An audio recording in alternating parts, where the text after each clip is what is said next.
Mexico, Mexico.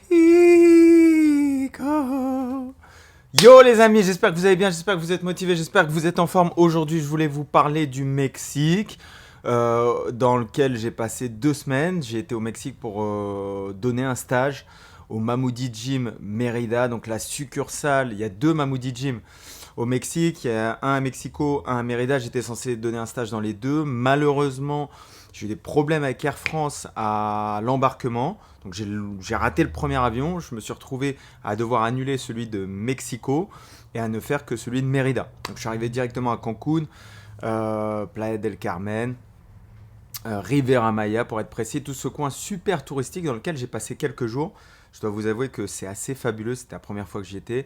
C'est assez fabuleux en termes de confort d'hôtel, en termes de luxe, en termes de beauté des plages, en termes de faune et de flore. C'est-à-dire que j'ai croisé énormément d'animaux, je ne m'attendais pas à croiser autant d'animaux au Mexique. Et puis rapidement, au bout de 4 jours, je suis parti à Mérida pour faire ce stage. Mérida, qui est la capitale du Yucatan, et qui est une ville qui est considérée comme l'une des plus sûres de toute l'Amérique latine.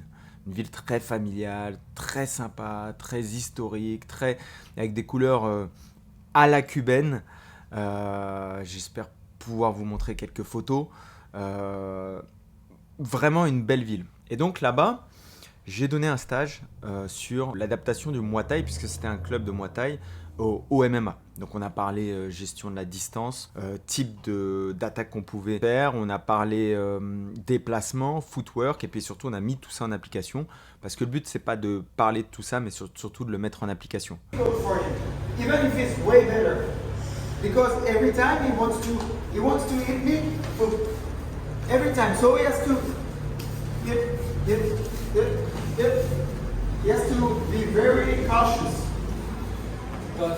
Vous savez, toutes ces personnes qui font en permanence des pattes d'ours, c'est un peu comme apprendre à nager sans aller dans l'eau. Il faut toujours faire un aller-retour, et je pense aussi bien dans la préparation physique que dans l'entraînement, que dans la nutrition, un aller-retour entre ce que j'appelle la théorie et la pratique, entre la théorie et la réalité. Il faut mettre les mains dans le cambouis, et donc si on fait un apprentissage qui ne repose pas sur l'application de ce qu'on apprend, on ne pourra jamais le mettre en exécution. Donc, ce dont je voulais vous parler, qui est intéressant, c'est que là-bas, on a Touzo.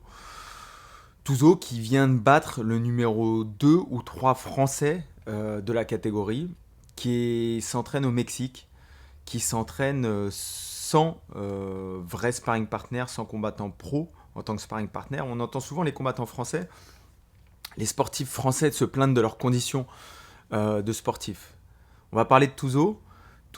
C'est Touzo et sa famille qui m'ont accueilli de manière extrêmement généreuse au Mexique, extrêmement chaleureuse.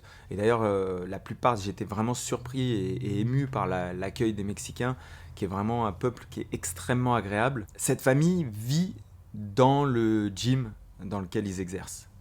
Donc c'est une famille qui vit extrêmement modestement. Ils ont un gym, le papa donne cours, Touzo donne cours et s'entraîne, mais il donne quasiment plus de cours qu'il s'entraîne.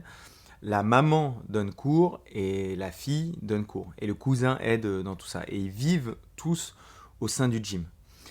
On a une situation Covid au Mexique qui a fait beaucoup de mal, puisqu'ils ont eu un lockdown qui a duré plusieurs mois. Et donc, Touzo s'entraîne de cette manière-là. Quand il prépare un camp d'entraînement, il revient en France, au Mamoudi Gym, à Bonneuil.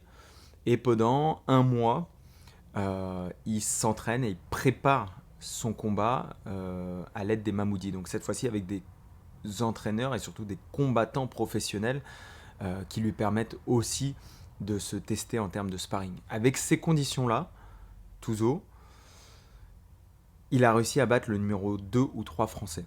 Il faut se rendre compte de la chance qu'on a en France. Il faut se rendre compte des aides qu'on a en France. Il faut se rendre compte du prix extrêmement bas dans la plupart des clubs, non professionnels, dans la plupart des clubs, que coûte la pratique sportive en France. Et ça, c'est quelque chose qui m'a marqué et que je voulais partager avec vous. C'est-à-dire qu'on peut se plaindre, on peut dire ce qu'on veut, on peut penser ce qu'on veut.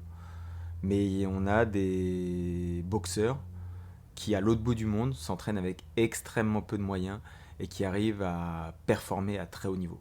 Donc chapeau, Touzo, merci pour votre accueil qui était incroyable, qui était fabuleux. Et on se revoit très très bientôt sur ça.